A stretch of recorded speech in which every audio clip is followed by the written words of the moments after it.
The sag. We define the sagging energy as a spinelessness, a lack of structure. Your body becomes supple and unrigid. Many times we help our opponent out unknowingly by having a connection between our shoulder and our hip, a rigidity that they can exploit. That helps them create space and get away from us. So instead, we want to be supple or structureless. Here's an example. Armand's going to take me and he's going to carry me across the floor.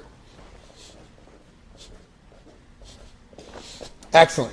Now he's going to go back, and when I say go, he's going to carry me the other way. Ready? Go. Super. As he was going back, you could tell that the second time was a lot more work. Why? I weighed the same amount of weight, but it was an unmanageable weight. It was uncontrolled. It was supple. It was loose. That sagging pressure is going to help you when you wrestle because it's going to make your opponent have to work much harder. All right, so here's what we're going to do. We're going to make an illustration. First time through. Okay, you're going to get a partner, and partner B is going to come up to partner A, and they're going to lock their arms around my waist. So you're going to do like a good squat. Lock your hands. He's going to come up. I'm going to say lift, and you're going to walk him down the floor. So Paul's going to lift me up, and he's going to just walk me down the floor. And I'm going to stay just like this. Okay, everyone do that first. Go. Okay, grab a partner and carry him down the floor. Let's go. Quick, quick, quick. Excellent. Good, Charles. Nice, Ka. Good, Ka. Good, Eric. Hey, if you need help, Spence, I mean, I'm serious. I'll give you help. You need a spot? You all right? Good job. Ikaika. Yeah. All right, good. Now, take two. You got to do the same thing, and you got to do it. You can't cheat. You can't go, oh, no, I get it, Tom. I get it. I intellectualize. We don't just intellectualize here. We actualize. We feel it. Okay, so I want you to feel it. Paul's going to grab around the legs, but he's not going to lift and carry it until I say go. I'm going to do one thing before I say go. Go! Excellent. Good. Everyone, do that. Down the floor. Go! What's he saying? I'm sure Eric's going to be all right with me. I'm sure he is. Let's go, Ernie. Come on. Good. Oh, holy cow, someone got some. I'm assisting in this area because I'm keeping a structure in my body. As soon as I become spineless, as soon as I completely sag, as soon as I become a sack of potatoes, I'm no longer even remotely helping him. He's trying to keep this weight and he's trying to gather it, and it's like it's unmanageable. That is the sag. So let's see that sag on the ground.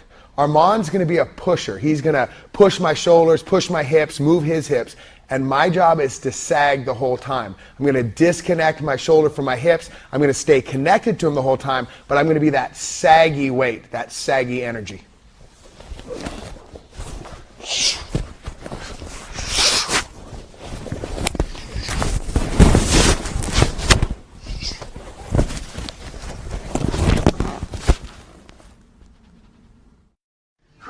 Go at about 30 to 50%. And he's going to try and push, he's going to try and escape from bottom. But what I really am trying to do, and it takes a lot of thought, you have to be pretty intended here, is I want you to try and take all structure out of your body. Example.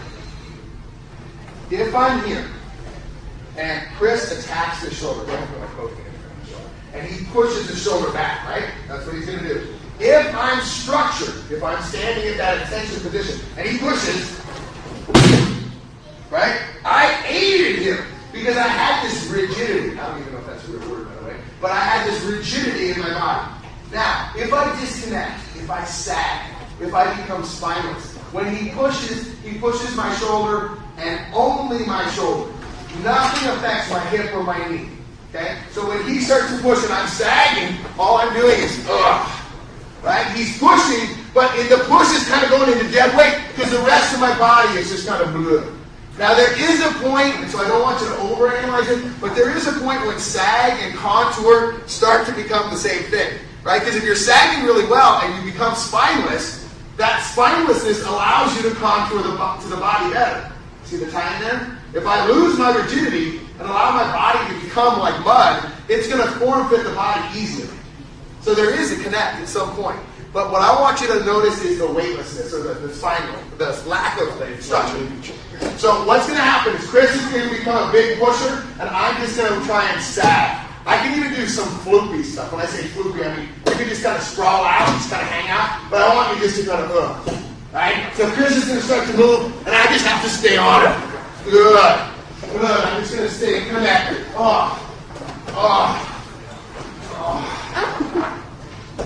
Alright, and I'm not working right now. All I'm trying to do is just keep myself connected and kind of sprawl. And he's just giving me a feed, but I want you to get that feel. So we've defined the sag as that suppleness, that lack of rigidity, while at the same time constantly staying connected with our opponent. That's important. But we're going to add on to that definition. Now we want an intended lean. We want to have a direction in our sag, a direction that's going to make our opponent work harder.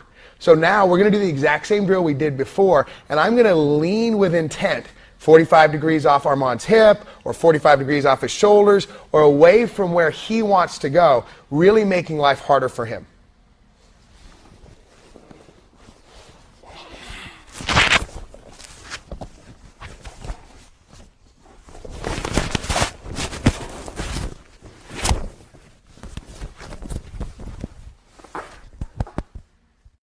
But any questions on the sag right now?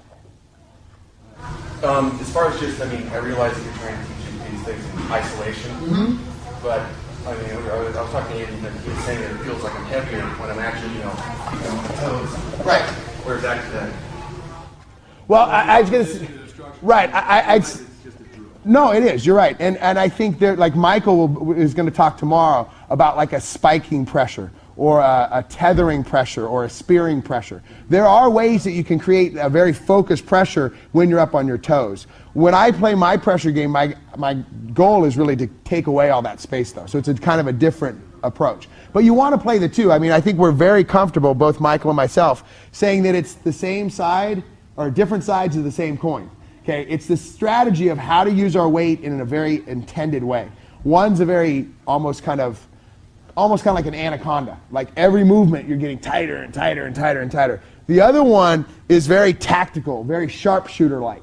You're going to use a very laser beam approach to put your weight on a hip or a shoulder and so forth. And getting up on your toes and spearing allows you to do that. So sometimes that's what we want. Ultimately, if we had all day to train, we'd put all those pressures together.